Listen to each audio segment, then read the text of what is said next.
I wanted to show you how you know when your pan is hot enough to begin cooking so that you create a nonstick surface when you're using something like stainless steel. So I wanted to walk you through this unedited, just sort of start to finish, how I do this. So I'm going to start by turning the burner on. So high heat, medium high heat, and putting the pan on.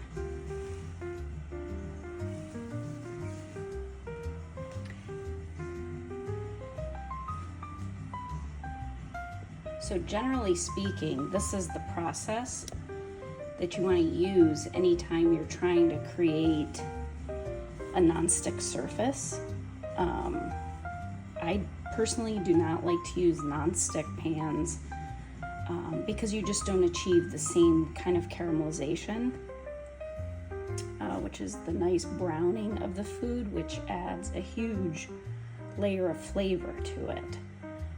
But I know people get really frustrated with using a stainless steel pan when everything sticks.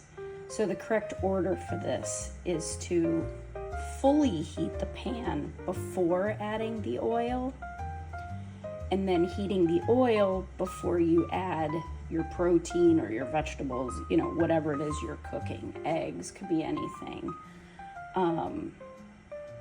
But how do you know when the pan is actually hot enough before adding the oil? I'm going to show you how you test it. All you need is a little bit of water.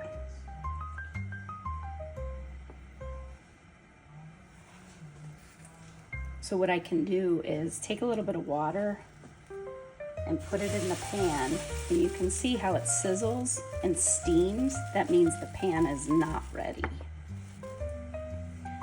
So we'll give it a little more time.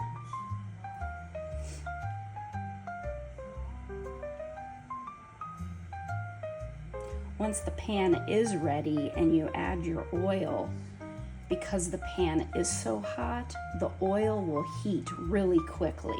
So it isn't like you have to wait to heat the pan and then wait a long time to heat the oil too. The process is quick from there. It's just getting this part right first. So I'm gonna try again. So it's definitely hotter, but it's still steaming and bubbling. What we wanna find is when we add water, it'll stay in beads and dance across the surface.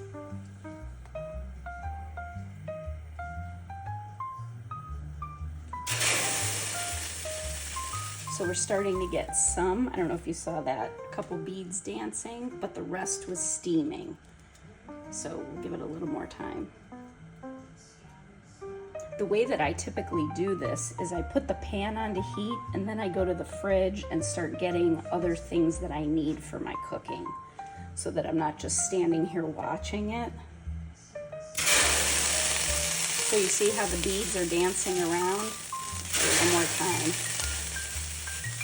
They still have a little bit sizzling, but most of them are dancing, so we'll just give it just another couple seconds, and then we'll be ready to go. So you can see those beads of water dancing around. So I would consider this pan ready to go.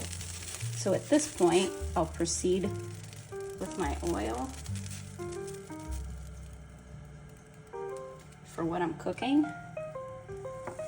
And you can see that'll ripple pretty quick and be pretty viscous.